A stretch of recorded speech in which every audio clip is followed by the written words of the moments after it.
Simon? No, well, you probably know him as Peter. Andrew? No, I'm afraid not. No, those two are really the get your hands dirty, just do it types of guys. I'm, in this operation, more of the how-to or plan the strategies type. But in Besadia, there's really not much more people can do to earn a living other than fishing, and in these days, everybody's really needed out on the boats. So still, when it comes to Andrew and Simon, I pride myself on being a little more practical in my mode of operation than they. Let me give you an example.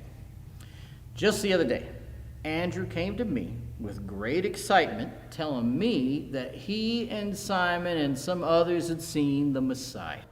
That he is here, actually here. Well, you don't understand? You see, our people, Israel, we've been waiting for the Messiah for generations. Apparently, John the Baptist, you know, the one who'd been baptizing at Jordan, well, he was baptizing in Bethany one day and proclaimed, "Behold, the Lamb of God," just as this man Jesus was passing by. Well, since that day, there was great excitement about Jesus from the people. Andrew and Simon, to make my point, were immediately caught up in the news of him.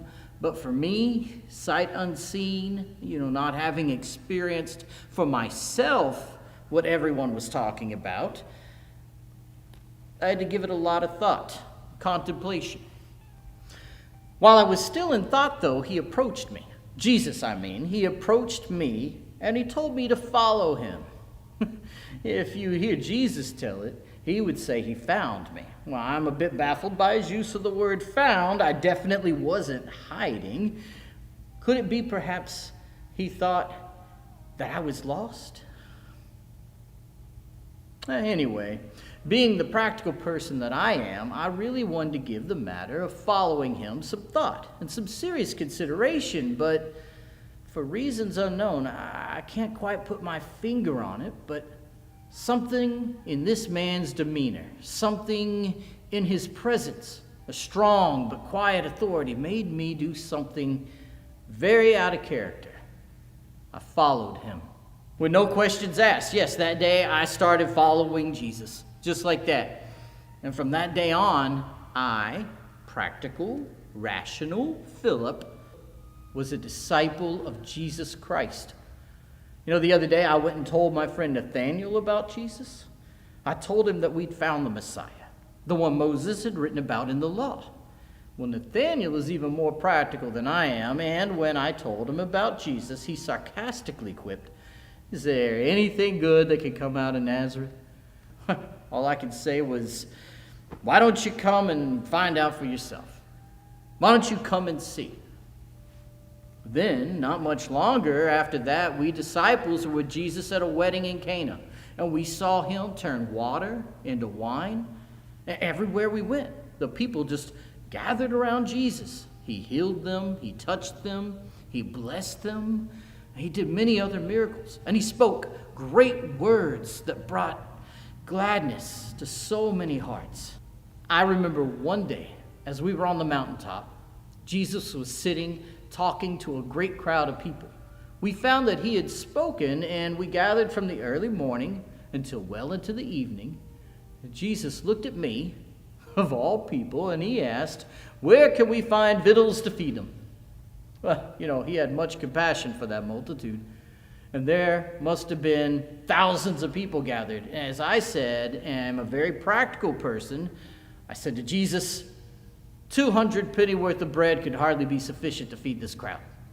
Well, in case you're wondering, that's about 8 months' full wages. And that wouldn't be a drop in the bucket towards being enough to buy food to feed that mob. Peter interjected.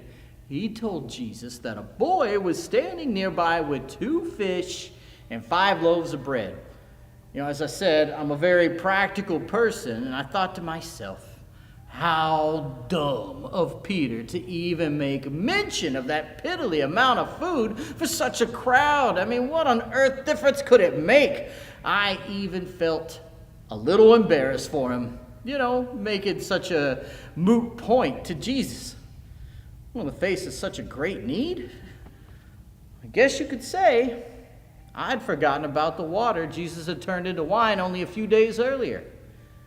Just at that very moment, while I was bashing Simon Peter in my thoughts, Jesus performed another miracle, turning the boys' 2 fish and 5 loaves of bread into more than enough food to feed the whole crowd of upwards of 5,000 men, not including women and children. I guess, we overly practical, rational people, you might say, sometimes forget to leave room for simple faith. The amazing thing is that Jesus knew all about me when he called me to follow him. He knew I didn't have a childlike faith like one of Peter or Andrew. I wasn't quite the doubter that Thomas was, but things did need to make practical sense to me after careful examination. Towards the end of Jesus' earthly ministry, I finally started to get a handle on faith. One evening, while we disciples were at dinner with Jesus, I asked him, "Show us the Father," saying that would be enough for us.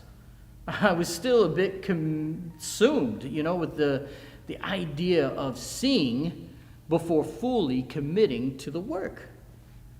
Jesus' response kind of took me aback for a moment. He said, "If we have seen him, we had already seen the Father." This is way too much for my overly practical mind to process. How could that be? Jesus was here, walking, sitting, eating, talking amongst us. Was he saying that he and the Father are one? And then it dawned on me that I didn't need reason or a sound explanation to answer my own question. Just faith. Faith to believe that the love and the power of God had come into the world in human form. Nathanael had asked, "Can anything good come out of Nazareth?" I didn't quite have a good answer when he posed that question, but now I've come to understand. I knew I had seen Jesus do works that no man could do, that he heard him speak with a wisdom that exceeded the shallow wisdom of man. He was more than a prophet or an excellent teacher. The practical and the obvious were no longer sufficient. Yes, indeed, good can and did come out of Nazareth, because good is the gift of God's Son, who came into the world as the light that shines out of darkness. And if light can come out of darkness, the heart of the blind can see. Sight can transcend the scope of the human eye, and the faith can bypass the limits of mortal reason. Light is come, and it doesn't take logic or reason to reveal him. All it takes is a little faith.